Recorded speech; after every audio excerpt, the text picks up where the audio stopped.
ବାରିପଦା ମୁଣ୍ଡା ଯୁବ ସଂଗଠନ ଆନୁକୂଲ୍ୟରେ ବାରିପଦା ସ୍ଥିତ ରୋଟାରୀ କ୍ଲବର ସଭାଗୃହଠାରେ ମାରାଙ୍ଗମ ଜୟପାଲ ସିଂ ମୁଣ୍ଡାଙ୍କ 122ତମ ଜନ୍ମ ଜୟନ୍ତୀ ମହା ଆଡମ୍ବରରେ ପାଳିତ ହୋଇଯାଇଛି। ଏଥିରେ ମୁଣ୍ଡା ଯୁବ ସଂଗଠନର ସଭାପତି ଫକୀର ମୋହନ ସିଂ ସଭାପତିତ୍ୱ କରିଥିବା ବେଳେ ସରକାରୀ ମହିଳା ମହାବିଦ୍ୟାଳୟର ଛାତ୍ରୀ ସାବିତ୍ରୀ ସିଂଙ୍କୁ ସଭାକୁ ପରିଚାଳନା କରିବା ନିମନ୍ତେ ଅନୁମତି ଦେଇଥିଲେ। ଏଥିରେ ମୁଖ୍ୟ ଅତିଥି ଭାବେ ମୟୂରଭଞ୍ଜ ସାଂସଦ ନବଚରଣ ମାଝୀ ଯୋଗଦାନ କରିଥିବା ସହିତ ସାରସକଣା ବିଧାୟକ ଭାଦବ ହାଁସଦା ମଧ୍ୟ ଯୋଗଦାନ କରିଥିଲେ। ମୁଖ୍ୟ ବକ୍ତା ଭାବେ ରାକେଶ ସିଂ ଓ ସମ୍ମାନୀୟ ଅତିଥି ଭାବେ ରବୀନ୍ଦ୍ରନାଥ ସିଂ, ସୁନାରାମ ସିଂ, ଗୋବର୍ଦ୍ଧନ ସିଂ, ହରିଶ ଚନ୍ଦ୍ର ସିଂ ଏବଂ ଜେନାପ୍ରସାଦ ସିଂ ଯୋଗ ଦେଇଥିଲେ।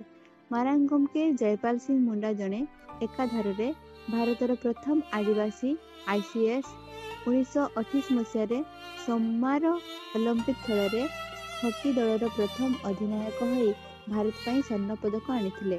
ସ୍ୱାଧୀନ ଭାରତର ସମ୍ବିଧାନ ପ୍ରଣୟନ ମହାସଭାରେ ସଭ୍ୟ ହୋଇ ଆଦିବାସୀମାନଙ୍କର ଆଜି ପର୍ଯ୍ୟନ୍ତ ପାଇ ଆସୁଥିବା ସମସ୍ତ ସାମ୍ବିଧାନିକ ଅଧିକାରକୁ ସମ୍ବିଧାନରେ ସ୍ଥାନିତ କରାଇ ପାରିବାରେ ଦୃଢ଼ତାର ସହିତ ସମ୍ବିଧାନ ସଭାରେ ଆଗତ କରିଥିଲେ ଏବଂ ଏହାକୁ ସର୍ବସମ୍ମତି କ୍ରମେ ସମ୍ବିଧାନରେ ସ୍ଥାନିତ କରାଯାଇଥିଲା।